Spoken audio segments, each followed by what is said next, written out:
Greetings, Pastor P here to continue our reading through the book of John for our Bible Read Aloud. And today I'm going to be reading from the New Living Translation, John chapter 5. Afterward, Jesus returned to Jerusalem for one of the Jewish holy days. Inside the city near the sheep gate was the pool of Bethesda with 5 covered porches. Crowds of sick people, blind, lame, or paralyzed, laid on the porches. One of the men lying there had been sick for 38 years. When Jesus saw him and knew that he had been ill for a long time, he asked him, "Would you like to get well?" "I can't, sir," the sick man said, "for I have no one to put me in the pool when the water bubbles up. Someone else always gets there ahead of me." Jesus told him, "Stand up, pick up your mat and walk." Instantly, the man was healed.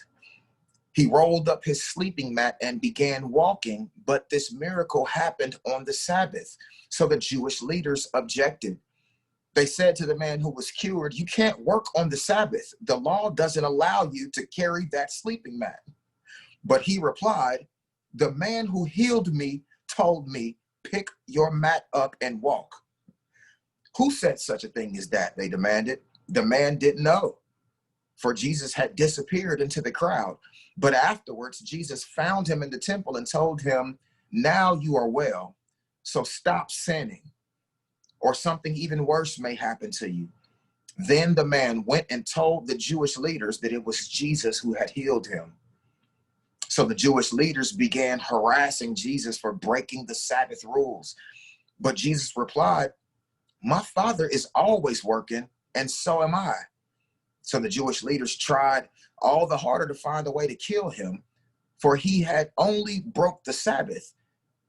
For not only had he broke the Sabbath, he called God his Father, thereby making himself equal with God.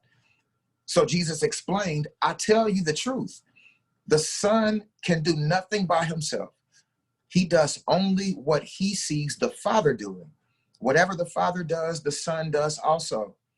For the Father loves the Son and shows him everything he is doing. In fact, the Father will show him how to do even greater works than healing this man. Then you will truly be astonished. For just as the Father gives life to those he raises from the dead, so the Son gives life to anyone he wants. In addition, the Father judges no one. Instead, he has given the Son absolute authority to judge, so that everyone will honor the Son just as they honor the Father.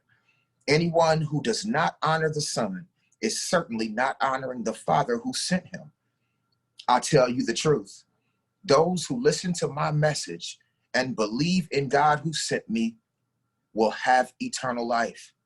They will never be condemned for their sins, but they have already passed from death into life. And I assure you that the time is coming. Indeed, it's here now, when the dead will hear my voice, the voice of the Son of God, and those who listen will live. The Father has life in himself, and he has granted that same life-giving power to his Son. And he has given him authority to judge everyone because he is the Son of Man.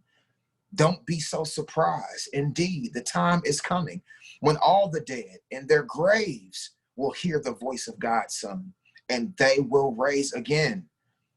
Those who have done good will rise to experience eternal life, and those who have continued in evil will rise to experience judgment. I can do nothing on my own. I judge as God tells me.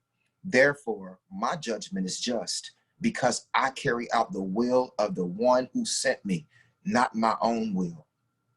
If I were to testify on my own behalf, my testimony would not be valid. But someone else is also testifying about me, and I assure you that everything he says about me is true.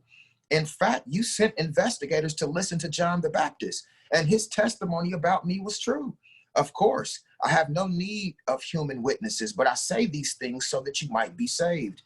John was like a burning and shining lamp, and you were excited for a while about his messages.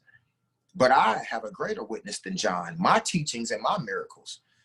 The Father gave me these works to accomplish, and they prove that he sent me. and the Father who sent me has testified about me himself. You have never heard his voice or seen him face to face, and you do not have his message in your hearts because you do not believe me, the one he sent to you. You search the scriptures because you think they give you eternal life, but the scriptures point to me, yet you refuse to come to me to receive this life. Your approval means nothing to me because I know you don't have God's love within you. For I came to you in my Father's name, and you have rejected me. Yet if others come in their own name, you gladly welcome them. No wonder you can't believe. For you gladly honor each other, but you don't care about the honor that comes from the one who alone is God.